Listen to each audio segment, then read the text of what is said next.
CEIP, Casa Espírita Ilha de Paquetá, trazendo conhecimento através do decodificador Allan Kardec, consolando corações, mostrando o caminho do aprimoramento moral, despertando o espírito imortal em cada um de nós através da doutrina espírita, concedendo o pão do espírito que nos fortalece, dando sentido à vida.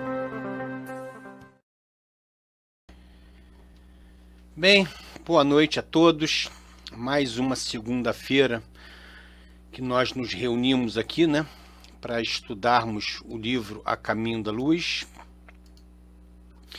Hoje nós temos o capítulo 7, O Povo de Israel, nosso querido Éder Andrade.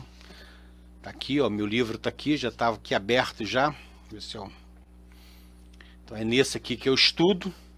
Então hoje é o povo de Israel, tá? Então hoje, segunda-feira, são 18 horas e 30 minutos do dia 5 do mês de maio, mês de Maria, né? Mês de maio. Então, como sempre eu peço, né? Se vocês estão gostando do nosso trabalho, se inscrevem no nosso canal, aqui ó, inscreve no nosso canal, aciona o sininho, deixa aquele like, é importante. E o mais importante de tudo é realmente se inscrever, indique esse trabalho para os seus amigos, para as pessoas que querem realmente aprender sobre a doutrina espírita. Então, inscreva no canal, acione o sininho que está ao lado e vamos divulgar a doutrina espírita, né? Então, vamos lá. Vamos fazer a nossa precezinha de abertura, que é muito importante. Jesus, nosso mestre, modelo e guia, nesse momento em que nós nos reunimos para estudar este livro, A Caminho da Luz, nós pedimos sempre muita saúde para nosso companheiro Éder Andrade, que ele possa desenvolver esse trabalho até o fim, um trabalho que ele vem se dedicando muito, estudando muito. Então, que a espiritualidade o ampare, principalmente nesse período que nós passamos, que é um período pandêmico, né? Um período em que a Covid-19 está aí, batendo as nossas portas. Então, que nós possamos ser envolvidos pela espiritualidade amiga, para que realmente possamos levar até o final esse trabalho maravilhoso. Que os irmãos que estão nos assistindo, eles sejam também envolvidos e que eles entendam esse estudo maravilhoso, que é o estudo do livro A Caminho da Luz. Então, Senhor Jesus, fica conosco, agora e sempre, que assim seja. Então é isso, gente. Como eu falei, uma precezinha bem curta, né? Então agora é o nosso querido irmão Éder Andrade. Éder, querido, é com você. Prezados amigos, estamos aqui mais uma vez. Meu nome é Éder Andrade, eu sou do Centro Espírita Consolador Comunidade Espírita Cristã e juntamente com Ricardo, do Centro Espírita Eurípides Barçanufo, estamos aqui nessa parceria, procurando apresentar um estudo dos capítulos da obra A Caminho da Luz.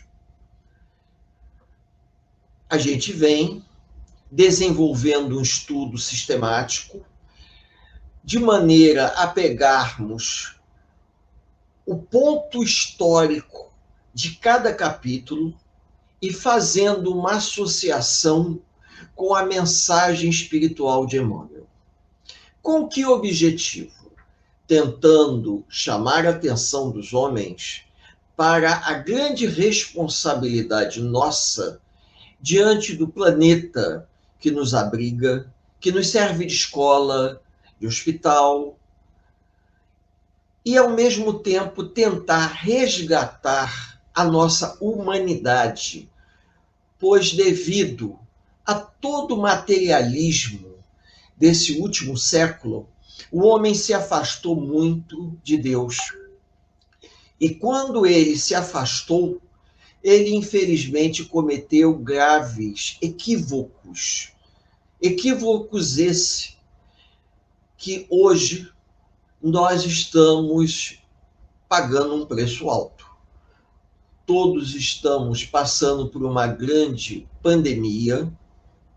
Essa pandemia era uma epidemia, virou uma pandemia, e nós temos a consciência plena que, para mudarmos o quadro mental, psíquico, espiritual, não importa o nome que os companheiros queiram dar, do planeta, se faz necessário um amadurecimento de ordem moral da nossa parte.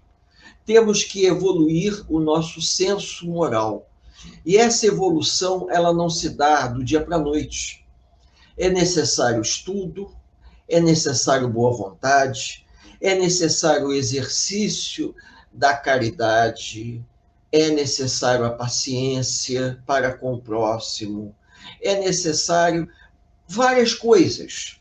Colocarmos em prática várias questões que, infelizmente, acabamos esquecendo ou deixando de lado. Nos estudos que tivemos a oportunidade de realizar, fizemos uma introdução para os amigos falando sobre os povos do Oriente Médio. Abordamos sobre as raças adâmicas, falamos do Egito, falamos da Índia e falamos das famílias ou grupos arianos. Curiosamente, algum tempo atrás, na década de 70, propriamente, meados dos anos 70, um pesquisador suíço, ele vai organizar um estudo que ficou muito conhecido naquela época e até nos dias de hoje. Porque, além do livro, eles organizaram em formato de DVD, procurando sugerir a todos que a Terra, num período muito antigo, provavelmente uns 5, 6 mil anos antes de Cristo, teria recebido a visita de seres extraterrenos. Eu vou pedir ao nosso companheiro Ricardo para apresentar esse slide que eu separei em particular para fazer uma breve homenagem a esse historiador Erich von Däniken. É suíço, ele esteve no Brasil e foi entrevistado por Jô Soares, acreditem. Ele foi entrevistado por Jô Soares e Jô Soares o entrevistou porque ele esteve aqui, se eu não me engano, em 2013, por conta de palestras referentes ao Egito. Mas o estudo dele nos leva a uma seguinte reflexão. Ele, devido à pesquisa que realizou em vários lugares no mundo, tanto na América do Sul, ao longo da Cordilheira dos Andes, como também na Ásia, na África e na própria Europa, ele chega à conclusão que tem certas construções que jamais poderiam ter sido feitas naquela época com a tecnologia teoricamente da época. Provavelmente, uma tecnologia extraterrena teria sido utilizada por seres vindos de outro orbe que ajudaram na construção das grandes pirâmides, na construção, por exemplo, da Índia, da organização das castas, e assim vai, sucessivamente, porque senão a gente se prende a esse detalhe. E aonde que eu quero chegar com isso? Quero chegar que, de todo, ele não estava errado, ou não está errado, porque, segundo Emmanuel, e inclusive também nós vimos no livro Exilados de Capela, que quando os capelinos que não se adaptaram mais a vida na sua estrela de origem, foram convidados a migrarem para a Terra e vieram para cá numa condição de exilados, trouxeram no arcabouço da sua alma, das experiências tão importantes, tão significativas, que quando eles reencarnaram aqui e todo esse conhecimento desabrochou, foi possível a realização das obras que nós temos aí. Essa é uma vertente que nós acreditamos. Nós já falamos, inclusive, sobre esse livro, Exilados de Capela, para os amigos. Não é um livro, não foi um livro psicografado, foi um livro intuitivo, aonde um conhecimento foi organizado através de pesquisa e a gente vê que existe uma certa lógica. É óbvio que nós não temos como cientificamente provar que as pirâmides do Egito foram construídas pelos capelinos e não por seres vindos num disco voador, mas que há uma semelhança em termos de ideia, existe, muito grande. E de uma forma mais apurada nós vamos ver daqui para frente. Então fica aqui a nossa singela homenagem a Erich von Däniken, que escreveu esse livro, Os Deuses Eram Astronautas, e, se eu não me engano, já existem até outras obras que contradizem ele, dizendo exatamente: os deuses não eram astronautas.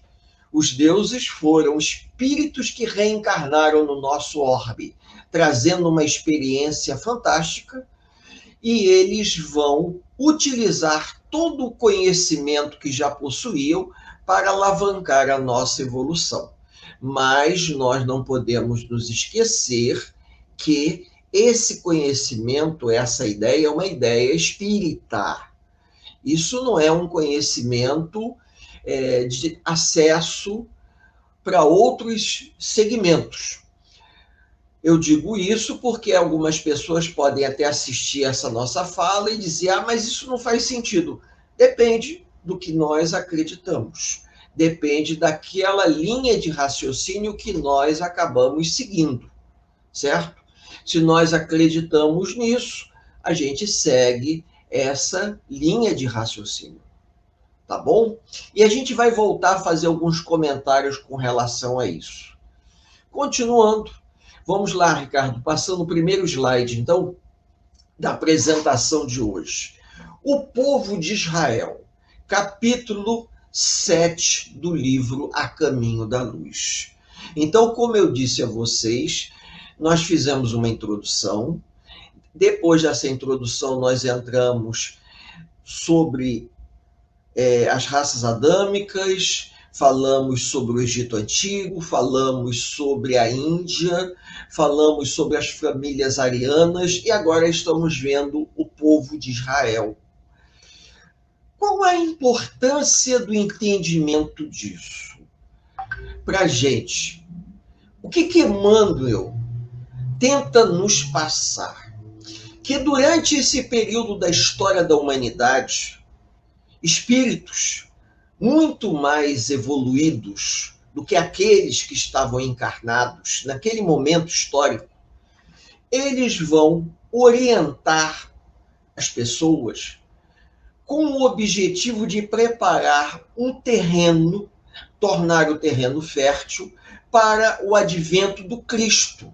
Porque nós falamos aqui que quando os exilados de Capela vieram para a Terra, o Cristo se comprometeu com eles que ajudaria a cada grupo de exilados, porque eles foram divididos em grupos separados, de maneira que o Cristo encarnaria na Terra para poder auxiliar no processo de evolução da humanidade, como, digamos, um desfecho de todo um trabalho que vinha sendo feito desde a antiguidade. De forma que a presença do Cristo ela tinha que ser preparada, porque o povo não estava preparado de uma hora para outra receber a presença do governador do planeta, por vários motivos. O primeiro deles, antes da gente entrar nos slides, as comunidades elas eram politeístas, acreditavam em vários deuses, até por conta da mediunidade daqueles que tinham os sentidos mais aguçados. Nós vimos aqui que no Egito havia uma galeria de deuses. Também na Índia existia vários deuses, eles acreditavam. E com isso era um reflexo do quê? Da mediunidade daqueles que estavam encarnando e que tinham a capacidade de perceber a presença dos espíritos. Isso tudo, de uma certa forma, faz com que a cabeça do homem, naquele período, ficasse muito confusa. Por que a necessidade de tantos deuses? Isso era um reflexo até, digamos, do grande descompasso entre a vida que os capelinos tinham em sua estrela, em seu orbe de origem e a Terra. Porém, no Egito, apesar do politeísmo egípcio, eu comentei aqui, vocês podem ver, que houve um faraó, eu não citei o nome dele, mas houve um faraó chamado Akenaton, que ele tenta implantar o monoteísmo no Egito. Akenaton, ou Amenófis IV, ele tenta implantar o monoteísmo para enfraquecer o poder dos sacerdotes. Akenaton vai ser o pai, se eu não me engano, de Tutankhamon. E Akenaton, ele, naquela época, se casavam muito cedo, tinha um filho muito cedo, e Akenaton tenta diminuir o poder dos sacerdotes. Inclusive, isso foi um filme que passou na televisão, falando sobre a história do faraó que tenta centralizar o poder, acabando com aquela galeria de deuses e criando um deus único, que era visto como disco solar. Porém, Akenaton enfrentou a autoridade dos sacerdotes, porque os sacerdotes recolhiam do povo as oferendas, que eram feitas em forma de comida. Então, quanto mais deuses tinham, mais interessante seria. Por quê? Porque existia uma grande quantidade de templos. E esses templos recebiam oferendas em forma de alimento. Com isso, o que vai acontecer? Os sacerdotes acabam tramando com a morte do faraó. E com a morte de Amenófis IV, volta a ser politeísta no Egito. E Tutankhamon, sucessor do seu pai, ele vai favorecer aos sacerdotes, e os sacerdotes o têm como um, digamos assim, falando de uma forma mais simpática, como um queridinho. Tanto é que dizem alguns dos historiadores que Carter, nós vimos aqui, o pesquisador Carter teve dificuldade de encontrar a tumba de Tutankhamon, porque os sacerdotes tinham por Tutankhamon um afeto particular. Assim dizem. E com isso, o sepultaram de uma maneira que ninguém o encontrasse. Por isso que demorou tanto a Carter encontrar como é que a gente diz? A tumba de Tutankhamon, precisando, inclusive, ter o financiamento do Lord Carnarvon, um lord inglês que vai favorecer o trabalho de Carter no Egito. Bom, então vamos lá. Ricardo, pode passar o slide para a gente. Então, nesse primeiro, nós vamos ver o início da história de Israel. Conta-se, porque é quase que uma história oral, que Abraão, que vivia na cidade de Ur, ele vai ouvir Deus E Deus diz que Abraão reúna toda a sua família e se desloque, saindo da Mesopotâmia, indo em direção ao Oriente, ao Mar Mediterrâneo, ao Ocidente. Exatamente, em direção... Não, desculpe, Oriente. Eles iam se deslocar em direção ao Oriente, no caso, litoral do Mar Mediterrâneo. E lá eles encontrariam uma terra prometida, onde iriam plantar, aonde teriam uma nova vida. E segundo nos contam a própria história, os hebreus, eles se deslocaram foram andando porque eles eram pastores, e vão até aquela região. E segundo Abraão contou a todos que Deus prometeu a ele que ele teria uma quantidade enorme de descendentes. Essa quantidade enorme de descendentes tornaria a raça, ou melhor, raça, força de expressão, né? A etnia forte e mais homogênea. E os hebreus se deslocaram, foram para aquela região, e lá eles construíram as suas tribos iniciais. Porém, com o passar do tempo, houve um problema de estiagem.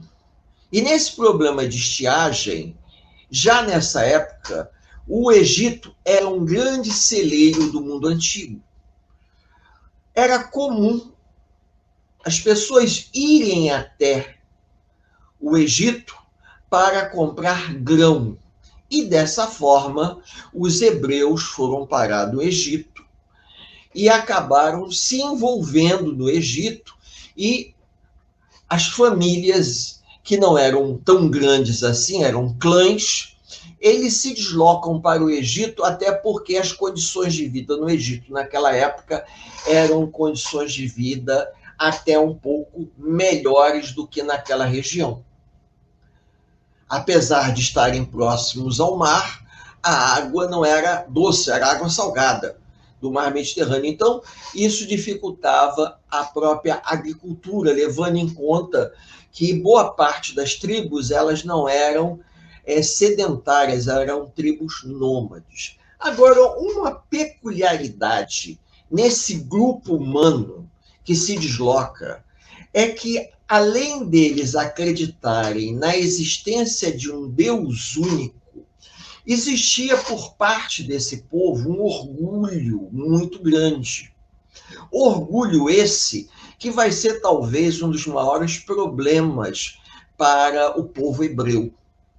Eles vão ser obrigados a ter que passar por algumas provações para poder tentar superar a questão do orgulho. José, que foi vendido pelos seus irmãos como escravo no Egito, ele fica conhecido nas prisões. Eu estou encurtando a história, tá? Senão eu vou contar a história dos hebreus. Fica conhecido nas prisões do faraó com a sua capacidade de adivinhar. Segundo diziam, Deus estava com ele e ele tinha a ajuda de Deus para premonições. E o faraó vinha há bastante tempo muito preocupado, porque ele vinha tendo uns sonhos que se repetiam. Nos sonhos do faraó, 7 vacas magras engoliam 7 vacas gordas, e 7 espigas magras engoliam 7 espigas fartas. E esse sonho se repetia, e o faraó começa a ficar preocupado com essa questão. Por quê? Porque ninguém conseguia dar uma explicação racional para ele. Até que, num determinado momento, chegou aos ouvidos do faraó que existia um hebreu que estava na prisão, que tinha facilidade de adivinhar os sonhos das pessoas e era capaz de prever com antecedência até o julgamento dos presos, previu que um seria condenado à morte enquanto o outro seria libertado, e isso chamou a atenção do faraó, até por conta da influência espiritual também, junto com os egípcios, dos exilados de Capela. José vai ser chamado na frente do faraó, o faraó vai contar a história, José vai fazer a adivinhação, que as 7 vacas magras que engoliam as 7 vacas gordas representavam 7 anos de estiagem que iriam se sobrepor a 7 anos de fartura, assim como as 7 espigas magras que iam se sobrepor às 7 espigas fartas. O faraó ficou tão impressionado com aquela visão que convida aquele escravo para ser o vizir. O vizir era o primeiro-ministro. Abaixo da autoridade do faraó só existia o vizir. Agora vocês vejam o seguinte, como que a espiritualidade trabalha. Os hebreus foram até a terra de Canaã, a terra prometida. Tiveram que se deslocar até lá. Por ciúme, os irmãos de José o venderam como escravo. E ele acabou sendo agraciado pelo faraó. De tal maneira que os hebreus tinham que ir para o Egito para vivenciar com os egípcios algum tipo de experiência, justamente para que a experiência que cada povo trazia, que cada grupo vindo de Capela trazia, pudesse se entrelaçar entre os grupos humanos. Ricardo, pode passar outro slide. Bom, então o que acontece? Com o passar do tempo, chega um determinado momento que surge Moisés. Porque as superstições, as influências religiosas, as previsões de que grandes acontecimentos iriam modificar a realidade do Egito. A Torre de Babel, aonde muitos falam, não foi uma figura meramente simbólica. A Torre de Babel é o que nós chamamos em história de um zigurate, ou seja, uma pirâmide de observação astronômica, da onde partiram os hebreus em direção à Terra Prometida e da Terra Prometida chegaram até o Egito. E lá no Egito ficaram, depois da morte de José e com a morte do faraó, muitas mudanças aconteceram e os hebreus acabaram sendo transformados em escravos. Escravos e trabalhavam. Porém, a espiritualidade, chegou o momento da espiritualidade tirar os hebreus do Egito. E por intermédio de um médium que se tornou uma figura extremamente conhecida, que foi Moisés, a espiritualidade consegue essa façanha, porque a filha do faraó, vejam bem, ela vai encontrar uma criança abandonada num cesto boiando nas águas do rio. Essa moça, filha ou irmã do faraó, agora não estou lembrando muito bem, nem todas as passagens eu consigo me lembrar, ela vai adotar o garoto e vai dar o nome de Moisés, salvo pelas águas. E esse espírito que estava ali, filho de escravos, mas cuja mãe havia colocado ele naquele cestinho para ele ser salvo dos soldados do faraó que estavam matando os primogênitos, até como uma ameaça para que os hebreus continuassem trabalhando, vai se salvar. E vai ser criado como um egípcio, mas ele não era um egípcio. Ele era um hebreu e tinha uma mediunidade fantástica. E a mediunidade dele permite que ele perceba o grande compromisso que ele tem. Ele vai se afastar. Nós já vimos vários filmes que contam essa história, os 10 Mandamentos, que eles até refizeram um filme recentemente.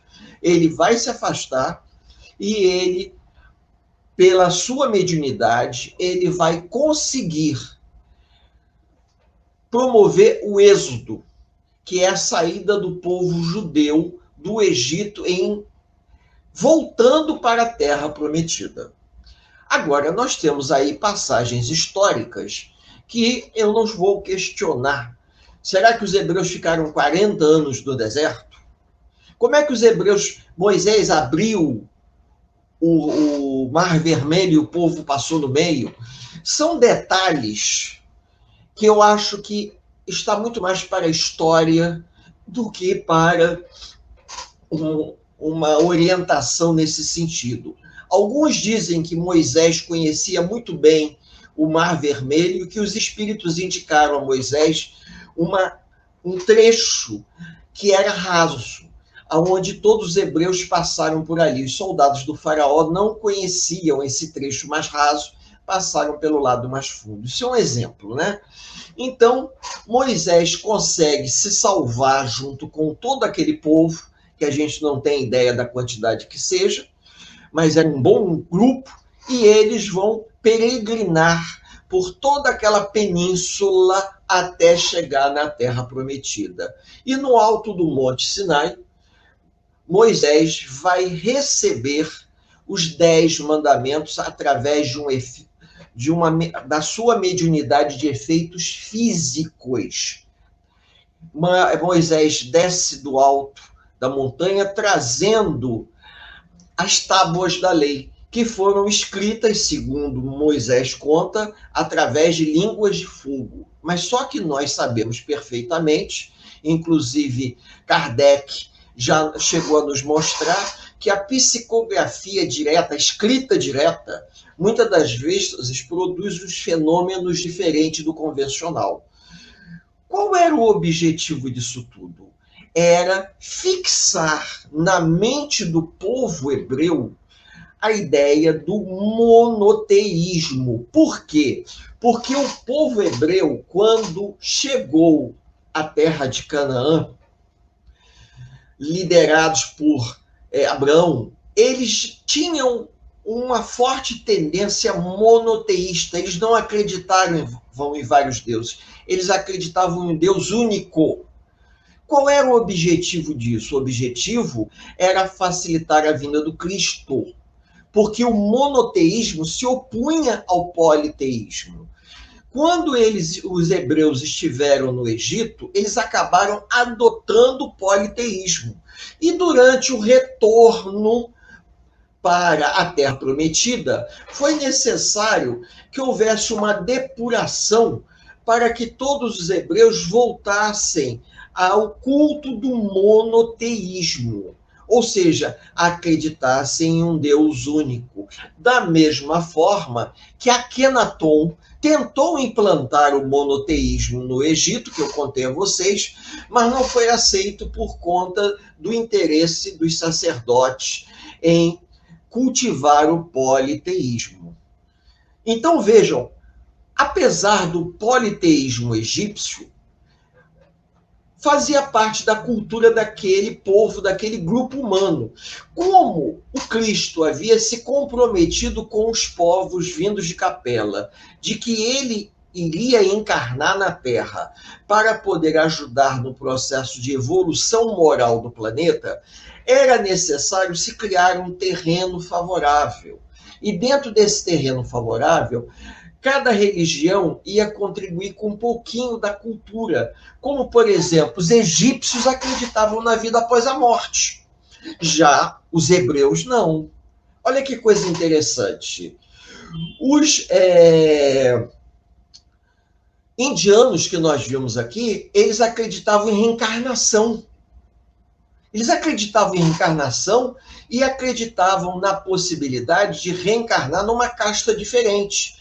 Então, cada grupo humano desse contribuía com uma ideia, para que essas ideias se juntassem mais tarde como um grande quebra-cabeça, permitindo a construção do próprio cristianismo. Não sei se nós vamos ter a oportunidade de ver, mas existem religiões, por exemplo, em plena Mesopotâmia, aonde se acreditava no bem e no mal, apenas em duas grandes divindades, no bem e no mal. Então a gente vai encontrando nessas civilizações da antiguidade características que elas contribuíram para a formação da religiosidade de hoje. Então era necessário que os hebreus retornassem. Por quê? Para a Terra Prometida. E eles reafirmassem o compromisso com o monoteísmo. Aí alguém poderia perguntar, mas por quê? Porque dos grupos humanos foram os hebreus que mais receberam ajuda da espiritualidade.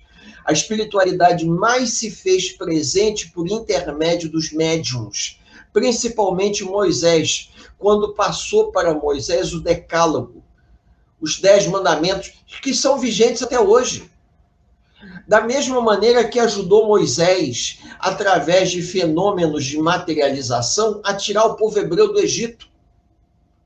Então a gente vê a quem mais é dado, mais será cobrado. Então os hebreus, eles vão ter uma cota de ajuda muito grande pelo fato deles conservarem o monoteísmo, mas quando eles saem do Egito e Moisés demora a retornar do Sinai, eles acabam renegando o monoteísmo e começam a cultuar o bezerro de ouro, que fazia parte da religião egípcia.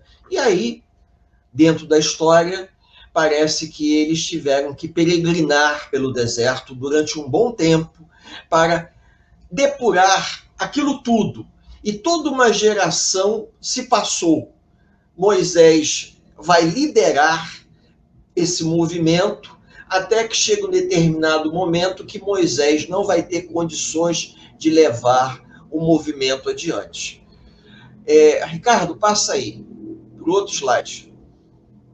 Então, nesse outro slide, nós vamos ter o judaísmo e o cristianismo. Por quê?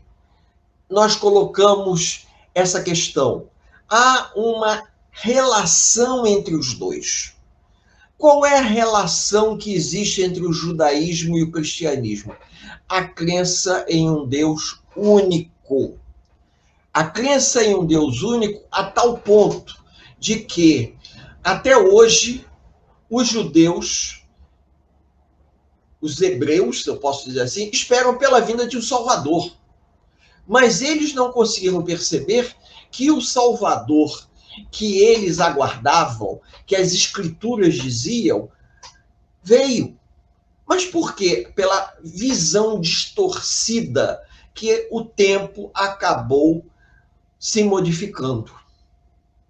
Quando Moisés, não tendo condições de dar continuação à caminhada à Terra Prometida, passou para Josué a tarefa.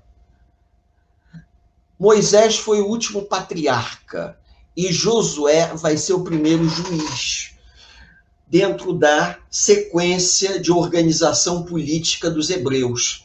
E Josué, existe aquele famoso episódio de Josué que eles dão a volta na cidade e tocam as trombetas, que os muros desabam, né? Mas isso tudo, vejam bem, faz parte de uma cultura.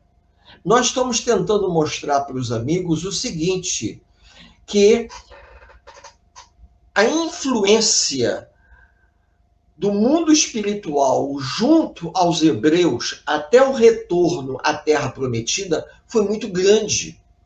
E os hebreus, por uma questão de vaidade, prepotência de se acharem melhores do que os outros, acabaram, infelizmente, se afastando um pouco, se desviando um pouco do caminho inicial. Se nós olharmos para todos os povos, todos têm essa característica, infelizmente. Reencarnaram, trazendo princípios que deveriam cultuar esses princípios. Uma característica dos hebreus que a maior parte da história dos hebreus eles foram nômades. Desde a saída da cidade de Ur, na Mesopotâmia, eles chegam até na região da Palestina, na terra de Canaã, e dali eles vão para o Egito, do Egito eles retornam pela península do Sinai e sobem novamente em direção à Palestina.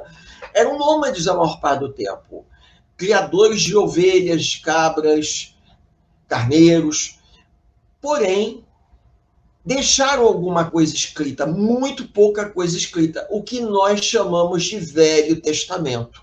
Então, quando nós pegamos a Bíblia, nós temos duas partes, o Antigo Testamento e o Novo Testamento. Então, a história dos hebreus corresponde para a gente o Antigo Testamento, aonde a presença dos amigos espirituais junto àquelas pessoas era muito mais intensa. Não que no Egito não acontecesse. No Egito tinha.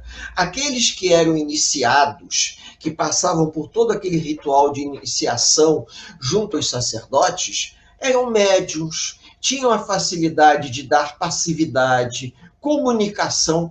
Eu contei aqui, na parte falando sobre o Egito, que aconteceu uma passagem muito pitoresca, que quando os arqueólogos, egiptólogos estavam escavando em várias múmias, eles encontraram um pergaminho de uma carta de uma mãe enviando a carta para seu filho morto.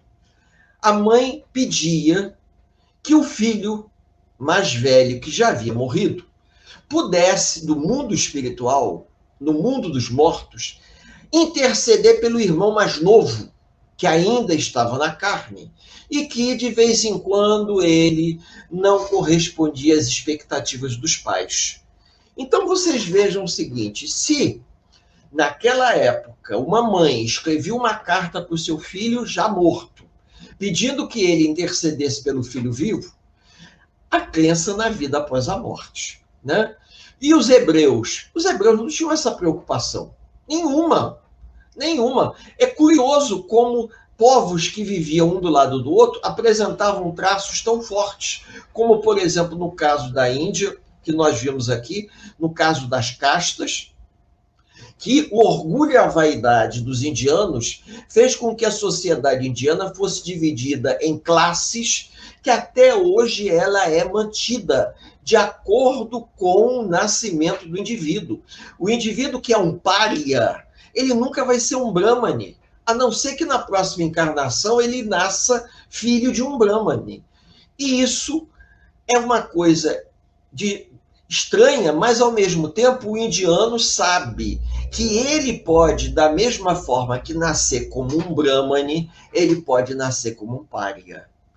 Mesmo acreditando na reencarnação, o indiano, ele vive o momento presente. Porque nós vimos aqui que o materialismo, uma das principais correntes materialistas da história da humanidade, vem da Índia.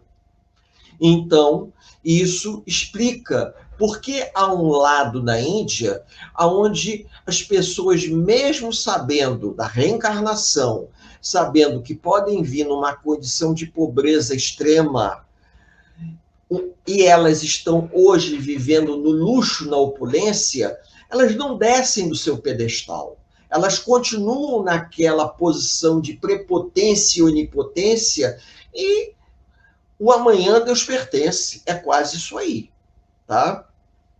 Bom, continuando. Vamos lá, vamos passar para outro slide, para não ficar uma coisa muito extensa. Bom, voltamos então à questão do monoteísmo. O monoteísmo, ele foi solidificado durante a travessia de volta dos hebreus do Egito para a Terra Prometida. A coisa foi tão assim forte, Moisés fez um trabalho tão assim, digamos, construtivo, que os hebreus eram os poucos que tinham o que nós chamaríamos um templo móvel, tá? Aqui no meio nós temos a figura de um templo móvel que era típico dos hebreus. esse templo poderia ser desmontado e remontado no lugar que as pessoas desejavam. Era chamado de tabernáculo, agora me veio o nome. Então, eles subiam, no centro do tabernáculo tinha uma construção onde eles colocavam a Arca da Aliança. E dentro da Arca da Aliança ficavam as tábuas da lei, os 10 mandamentos. O tabernáculo ele era cercado por essa... Devia ser uma cerca de tecidos, justamente para que as pessoas respeitassem. Era um templo móvel. E durante toda essa trajetória que os hebreus fizeram na região do Sinai, eles carregavam esse templo móvel e tinham todas os seus cultos. Isso tudo se fez necessário por intermédio de Moisés, para resgatar todos os valores que eles possuíam antes do cativeiro no Egito, tá? Que é o que importa no momento. A gente não vai falar de outras coisas para a gente não se perder muito. Alguém pode até pensar, e o cativeiro dos egípcios na Babilônia? Isso aí a gente não vai falar, porque senão fica uma coisa muito extensa. Eu estou seguindo o roteiro de Emmanuel, estou procurando mostrar a influência do mundo espiritual de maneira que os traços mais significativos que os capelinos trouxeram, que deveriam ficar à mostra para que esses traços ajudassem na composição de um terreno fértil para o advento do cristianismo, os fizessem. Então vocês vejam que tudo gira em torno dessa região. Aí vocês poderiam até se perguntar assim, puxa vida, mas o Cristo resolveu encarnar, que a palavra é essa, numa região que sempre foi uma região confusa, né? O Oriente Médio, aquilo ali desde a antiguidade. Se nós pegarmos um mapa mundi e abrirmos o mapa mundi, nós vamos ver que o Oriente Médio é a confluência entre 3 grandes continentes: Ásia, Europa e África. Ou seja, um grande entroncamento, tá? De caminhos, o entroncamento das caravanas, o local perfeito para o surgimento de uma cultura, o surgimento de uma filosofia, e essa filosofia se propagar. Se propagaria da mesma forma que, quando Alexandre Magno se expande com seu exército, o exército macedônio, chegando até na Índia, Alexandre Magno forma um dos maiores impérios da história da humanidade. Depois temos também o império, antes, melhor, ia dizer depois, mas é antes. Antes era o Império Persa e depois o Império de Alexandre Magno. E essa região, a importância histórica é muito grande, como até hoje. Vocês podem observar que na televisão, vira e mexe, está tendo confusão ali. É problema de conflito de terra, é disputa de território. Por quê? Porque aquela região é uma confluência. Se nós olharmos perfeitamente, nós vamos observar regiões produtoras de petróleo, regiões de escoamento de riqueza. Quem não viu agora, nesse final de semana aí, que um navio imenso ficou encalhado no canal de Suez? Eu vi no final de semana, eu vi na televisão que o Egito resolveu transferir as múmias dos faraós do antigo Museu do Cairo para o novo do Museu do Cairo. E segundo na tumba de Tutankhamon, tem uma passagem dizendo que quem mexesse na tumba de Tutankhamon aconteceriam fenômenos. Isso pode ser até uma brincadeira, mas aconteceu nesse final de semana umas confusões lá no Egito, e entre elas esse museu imenso, ou esse navio imenso de fabricação japonesa, se eu não me engano, ele ficou encalhado por conta da maré. Mas aqueles que acreditam nas coisas místicas acham que aquilo foi um sinal dos deuses, porque não deveriam ter mexido na múmia, transferido os restos mortais das múmias do antigo museu para o museu novo. Isso é verdade. Isso é verdade. Aí, quando houve a maré encheu com lua cheia, eles conseguiram desencalhar o navio imenso. Imenso. Então a gente para e pensa assim, caramba, como é que o lugar tem um peso histórico? Passagem de navios, grande área produtora de petróleo, é uma área de acesso aos principais centros produtores. Se a gente tivesse com o mapa mundi, eu ia apontando para vocês, por exemplo, um pouco mais acima dessa região, área produtora de gás natural, para poder abastecer sistema de aquecimento, gás que se usa em cozinha. Então, essa região, o em volta, o entorno dessa região, é uma região muito rica, principalmente de petróleo, haja vista Irã e Iraque. E a confusão que nós tivemos no Iraque, com Saddam Hussein, aos 30 anos atrás, e agora a confusão está com o Iraque, por causa da produção de petróleo, por causa do controle entre o Oriente e o Oriente Médio. Quem controla essa região, quem controla o Oriente Médio, controla todo o comércio e a circulação entre o Mar Negro, o Mar Mediterrâneo, o Mar Vermelho, o Oceano Índico. É um negócio fantástico. E o Cristo escolheu isso aí a dedo. Para quê? Para que essa região ela fosse um ponto de divulgação de todo o conhecimento e cultura. Quem não viu o filme As Cruzadas, podem ver, tem na Netflix, para vocês assistirem. Só que devem pensar o seguinte, infelizmente, os cristãos deixaram a desejar, porque o interesse do cristão não era um interesse religioso pela Terra Santa, era um interesse de ordem econômica.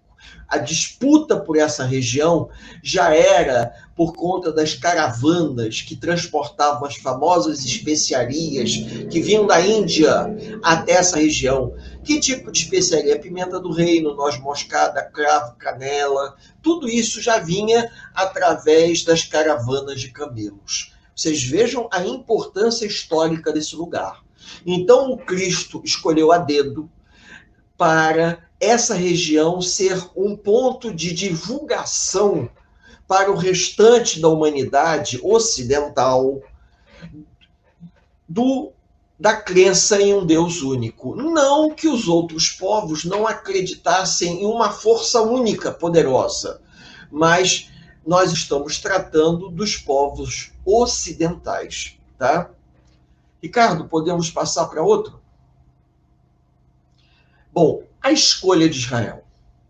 A escolha de Israel está exatamente por conta de toda a orientação de que os hebreus receberam ao longo de toda a sua história.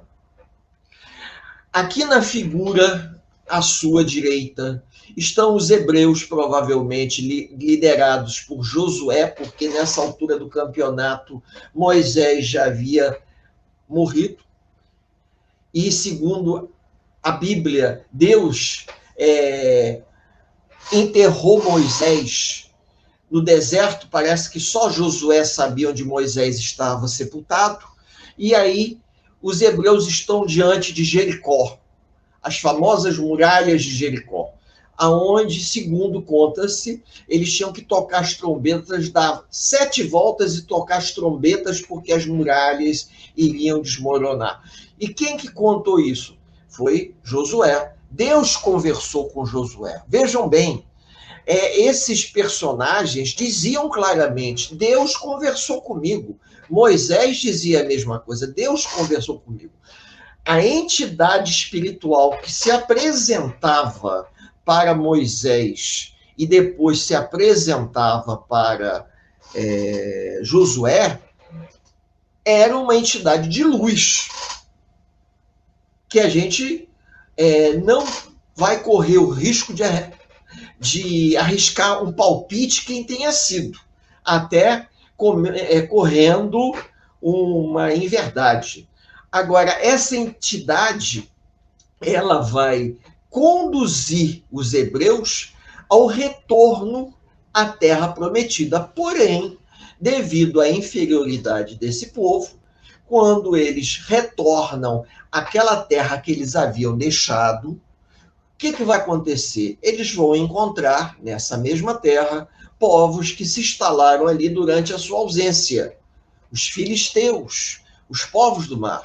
E aí surge, após Josué, outro juiz que vai ficar famoso na história, outro que ouve a voz de Deus, Sansão.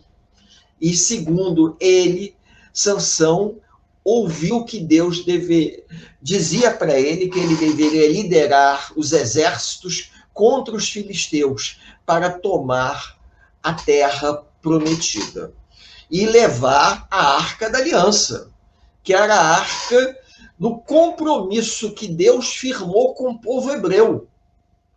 O povo hebreu era o povo escolhido. Porém, era o povo escolhido realmente para servir de exemplo. Mas, como todos os homens são vaidosos, como todos os homens são prepotentes, como todos os homens são autoritários, tá? Após o retorno à Terra Prometida e as dissidências internas entre as tribos, ocorre uma divisão entre os reinos de Israel, o reino de Judá e na Palestina.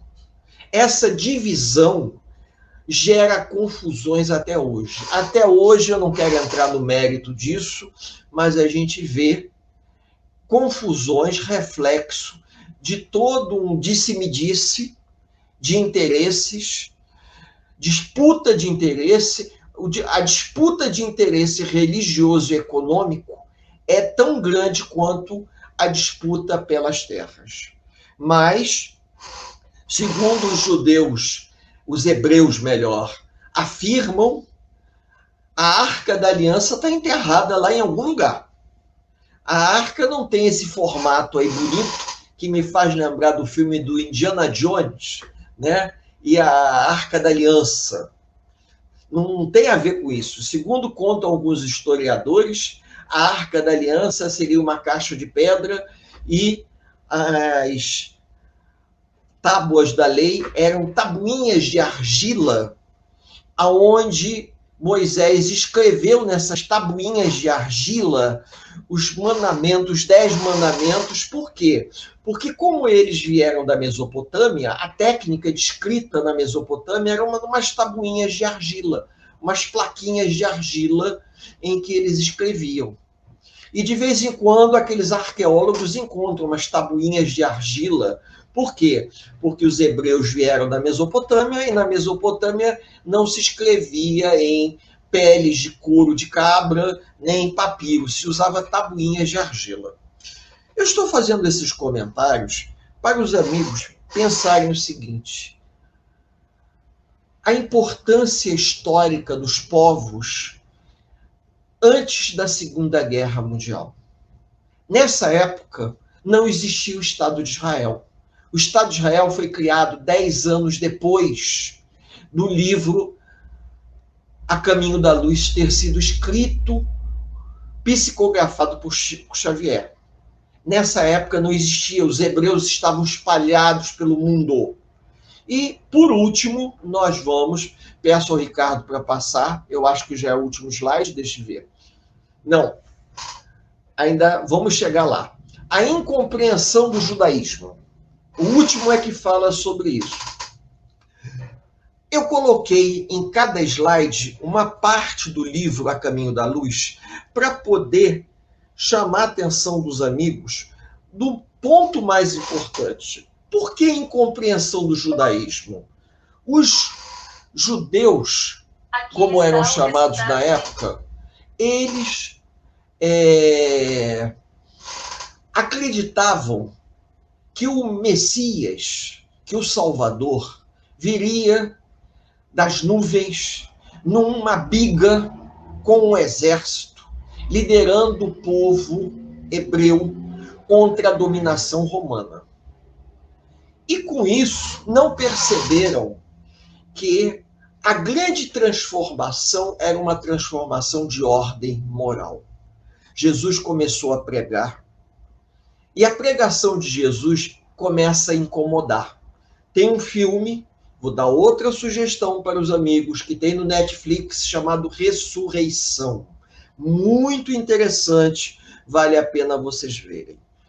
Aonde Jesus incomodava porque ele falava coisas que ia contra o sinédrio hebraico. Vejam bem. Então o sinédrio hebraico pressiona Pilatos para que Pilatos tome uma providência. Jesus não estava incomodando Roma. Jesus estava incomodando o sinédrio hebraico. Porque no momento em que Jesus fazia colocações de alto teor moral, como, por exemplo, pague a César o que é de César e a Deus o que é de Deus. E os judeus não gostavam de pagar impostos, assim como nós também não gostamos. E quando ele diz para as pessoas pagarem o imposto, né, porque o sinédrio sempre tentava pegar Jesus de calça curta. E disseram para ele, nós devemos pagar impostos? E Jesus espertamente falou, me mostra uma moeda. Aí eles mostram a moeda e Jesus diz, o que é essa esfinge na moeda? Ah, essa esfinge é de César. Então dê a César o que é de César. E dê a Deus o que é de Deus. As colocações do Cristo, as parábolas do Cristo,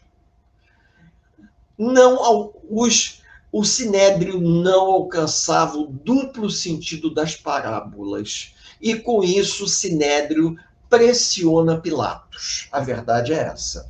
E Pilatos, numa situação de saia justa, né, como a gente pode dizer, recorre ao prefeito da Judéia na época. Agora me fugiu o nome dele. E o prefeito recebe o Cristo. E também vê que aquilo ali não tinha motivo. Jesus não trazia nenhum tipo de problema para a Judéia, porque a Judéia era uma província romana. Então devolve Jesus para Pilatos. E Pilatos, para conter a insatisfação do sinédrio, porque o sinédrio hebraico, ele se sente incomodado, porque as colocações de Jesus estavam questionando a autoridade do sinédrio. Os romanos não estavam nem preocupados com Cristo, porque o Cristo não estava ameaçando a autoridade dos romanos. Então, qual foi a saída? O Caifás, que era o líder do sinédrio, pressiona Pilatos e diz a ele claramente, você está com uma bomba na mão. Nós podemos conter uma revolução dentro da Judéia. Depende de você. Então, Pilatos, diante de uma situação delicada, se vê obrigado a condenar o Cristo por traição.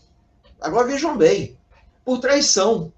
E aí qual foi a solução encontrada? Na época, na véspera da Páscoa, era comum se libertar um prisioneiro, mas entregava-se ao povo a decisão, o povo que escolhia quem seria crucificado e quem seria libertado. E nessa, nós caímos na besteira de escolher Barrabás. E até hoje estamos convivendo com os Barrabás da vida, não é verdade? Condenamos o Cristo à morte, alguém que trazia para todos nós uma palavra de consolação e de libertação. E com isso, Cristo foi crucificado. A crucificação do Cristo, ela representou, em termos da visão do livro A Caminho da Luz, tá? A incompreensão do judaísmo com relação à vinda do Cristo, porque eles não esperavam que o Messias fosse o Cordeiro de Deus. Esperavam que o Messias fosse um general que liderasse um exército contra o invasor romano, que cobrava tributos. Aí se encontra a incompreensão do judaísmo. E por conta disso, os judeus ficaram pressionados. A gente pode passar para o último slide agora, para a gente já ir terminando, né? Os judeus ficaram pressionados, até que no ano de 69 ou 70 depois de Cristo, o templo de Jerusalém foi destruído, os judeus foram dispersados no mundo, foi a diáspora hebraica, se a memória não me falha, e essa diáspora fez com que os judeus se espalhassem pelo mundo, em vários lugares diferentes, até que, após a Segunda Guerra Mundial, após o Holocausto e aquela confusão toda que aconteceu na Europa, Oswaldo Aranha, brasileiro, que na época representava o Brasil nas Nações Unidas, ele vai dar o voto Minerva para a criação do Estado de Israel. E Oswaldo Aranha é uma figura conhecida em Israel, tem até uma praça lá com o nome dele, se eu não me engano, uma estátua, porque ele deu o voto final para a criação do Estado de Israel em, tá aqui, ó, 14 de maio de 1948. Tá? Com isso, vejam bem, 10 anos depois de que Emmanuel ditou o livro A Caminho da Luz. E aí a Terra foi dividida, foi uma confusão danada, teve um movimento de todos os judeus de várias partes do mundo indo para a Palestina. Aparece aqui nos slides ele se deslocando. Aqui eu coloquei aqui até por uma questão de homenagem a dois personagens históricos. Moshe Dayan, esse que está com tapa-olho, e a outra é Golda Meir. Foram duas figuras importantíssimas para a consolidação do Estado de Israel. E nas confusões entre o Israel e os povos vizinhos, os israelitas, né? Os judeus, eles se organizaram economicamente, militarmente, e foram ocupando as terras vizinhas. Então, de forma que eles foram ocupando as terras que pertenciam aos palestinos. Se nós olharmos no mapa, a gente vai ver que o território concedido pela ONU à criação do Estado de Israel era bem menor do que o território hoje. Então, de uma certa forma, houve um desvirtuamento? Sim, houve. Mas a questão, nós não estamos aqui para julgar quem está certo e quem está errado. Aqui ao lado nós estamos vendo as pessoas rezando junto ao Muro das Lamentações.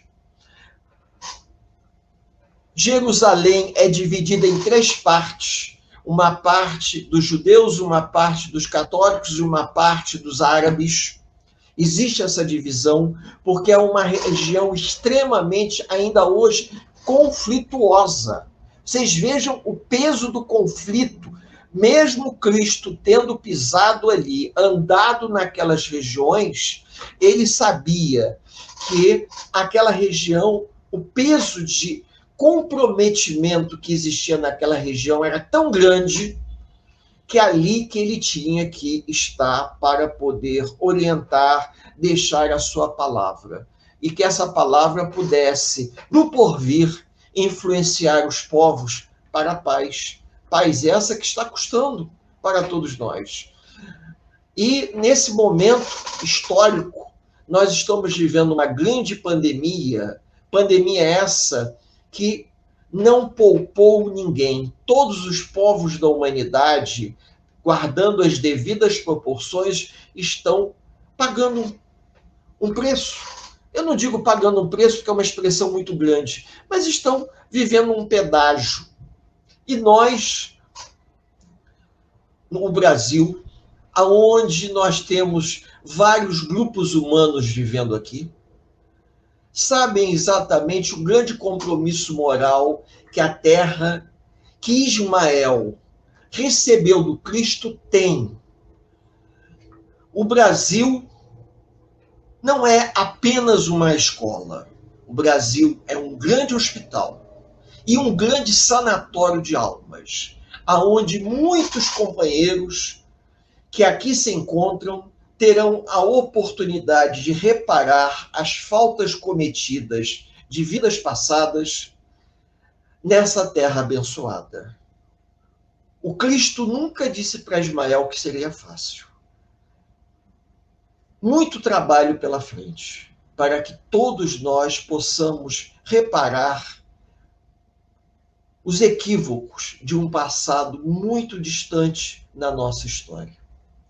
Para que a gente possa finalizar, eu convido a todos a elevarmos o nosso pensamento a Deus, nosso Pai. Em primeiro lugar, pedindo desculpa aos amigos encarnados e desencarnados, por nem sempre conseguir organizar e concatenar o nosso pensamento da forma apropriada. Às vezes nos faltam as palavras corretas para direcionar o estudo da maneira como Emmanuel nos ofereceu esse conhecimento por intermédio da pena de Chico Xavier, da caneta de Chico Xavier. Que a espiritualidade amiga que nos ouve possa nos abençoar a todos e que a gente tenha condições de, a cada estudo desse, complementar um ao outro, acrescentando, corrigindo, fazendo retificações. Estamos aqui para aprender através dessa grande troca de conhecimento. Que Jesus nos abençoe a todos, por hoje, agora e por todo sempre. Eu desejo aos amigos muita paz. Que assim seja. Bem, finalizamos aí mais um trabalho, né? O Éder já fez a prece de encerramento e eu só volto a pedir, se você está gostando aí do nosso trabalho, inscreva-se no nosso canal, acione o sininho, dê seu like, isso é muito importante para a doutrina espírita e é importante também para a visibilidade do nosso canal. Então, acione lá, inscreva, compartilhe esse vídeo com os amigos, leve para a sua casa espírita, a casa que você participa. E deixa eu tirar o inscreva-se aqui e vamos dar prosseguimento. Então, segunda-feira, daqui a 15 dias, nós retornaremos. Fiquem com Deus. A Casa Espírita Ilha de Paquetá, CEIP, agradece a presença de todos. Deseja que tenhamos uma excelente noite de sono reparador, com descanso do corpo físico. E que nosso espírito possa emancipar-se em missão de trabalho no bem ou em estudos em esferas espirituais mais elevadas. Se você gosta do nosso trabalho, inscreva-se no canal, dê seu like e compartilhe com amigos para que mais e mais pessoas possam ter acesso à nossa doutrina consoladora. Divulgar o Espiritismo também é caridade. Fique com Deus e que a paz de Jesus vos guie.